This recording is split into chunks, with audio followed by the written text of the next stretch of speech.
Mantras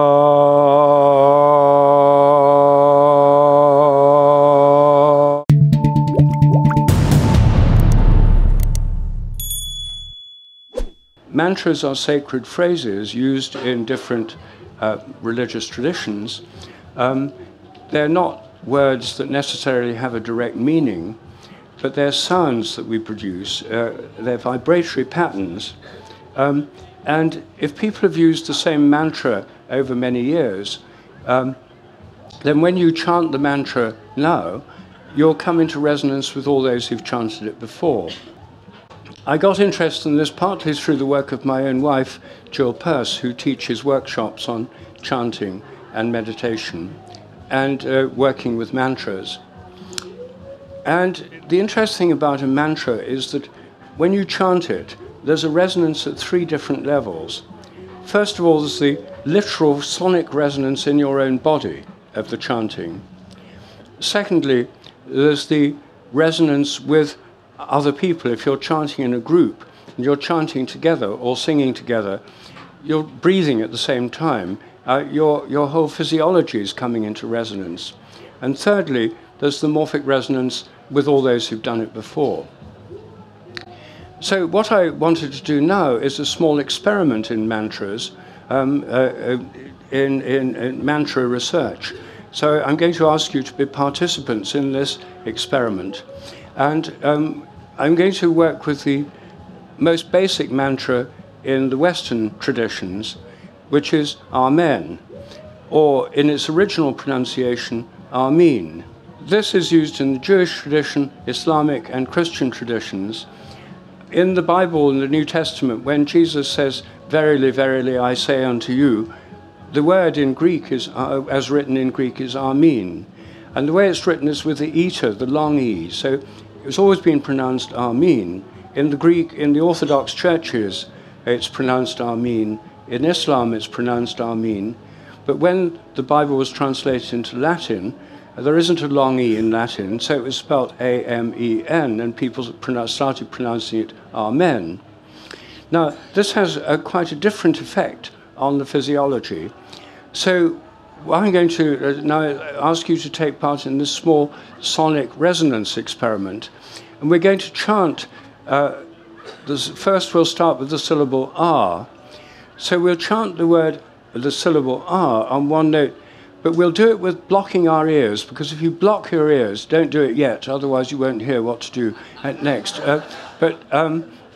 When you block your ears, you can actually experience the internal resonation.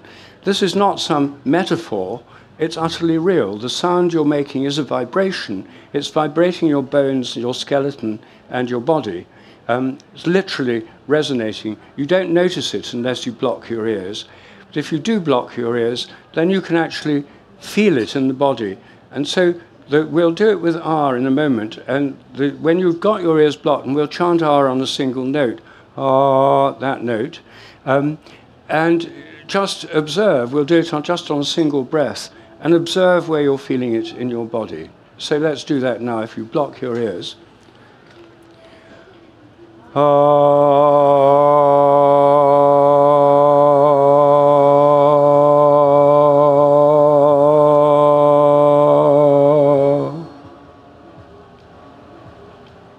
I can't ask you individually, but let's have, there are several possible positions there, in the chest, in the throat, or in the head. Now, how many people felt it down in the belly? A few. How many felt it in the chest? Most people. In the throat? Quite a lot. In the head? A few in the head. Okay. Well, so I think most people it was in the chest or the throat. Now let's do that with E, the sound E, as in amīn. So we'll do the same thing, block your ears and we'll chant E.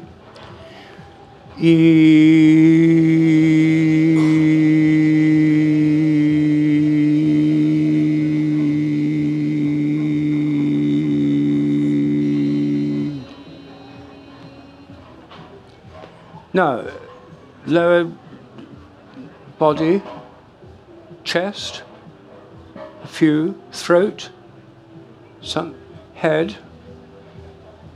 Yeah, great majority in the head.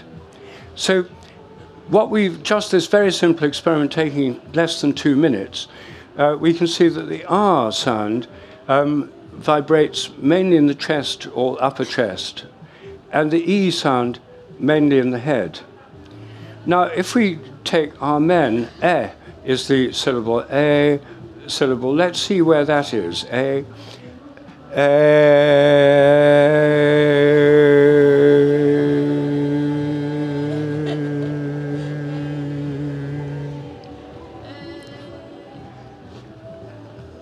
Lower abdomen, few, chest, throat, head.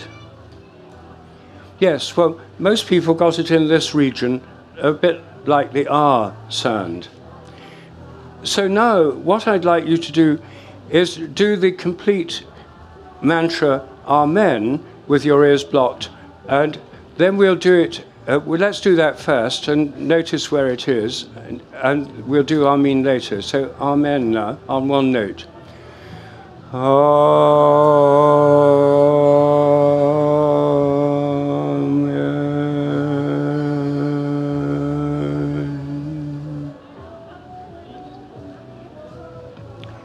One thing we didn't do in our previous practice was the N or M sound. But let's try that now with just the like the humming sound.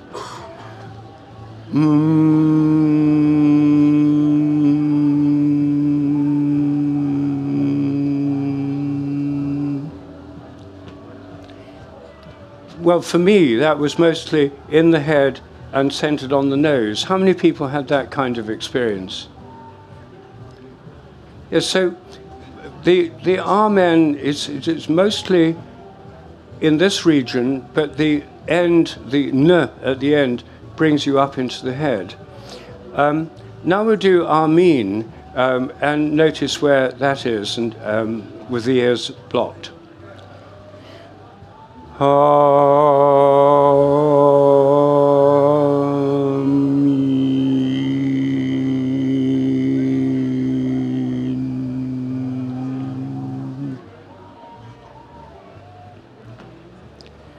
So, how many of you noticed the difference between the āmēn and the amīn?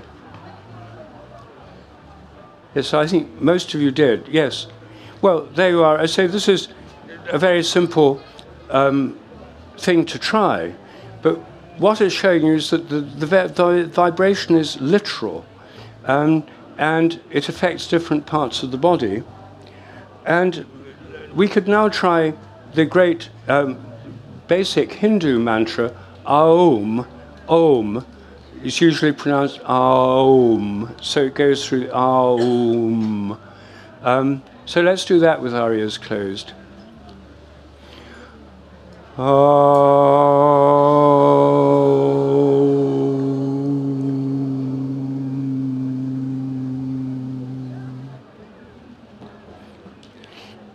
For me, that's rather like amīn, and there's a sort of movement of the vibration up towards the head. Was that more or less what everyone experienced? Did you have that kind of experience? Yes. This is a basic principle of chanting. The point about chanting compared with singing is that you're using fewer syllables, less notes. It's simpler, easier, and it's more possible to do it in a kind of meditative way, which is why chanting is used in all religious traditions. And singing, of course, is used in all cultures.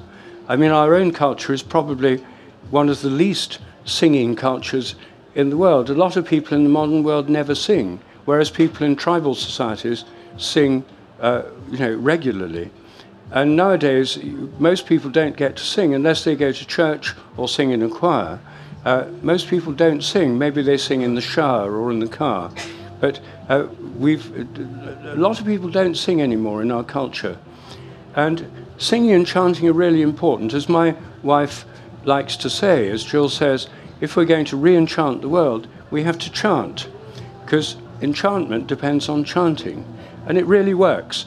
If you want to be in a space and change the atmosphere of that space quickly, chant. I chant amīn. You may have a preferred mantra, but if you just try this, you'll find it's a very quick way of changing the atmosphere of a space you're in and your own mood, bringing you much more into the presence and much more into that place. To continue watching this video, click the link in the top left or in the description below. Or visit iai.tv for more debates and talks from the world's leading thinkers on today's biggest ideas.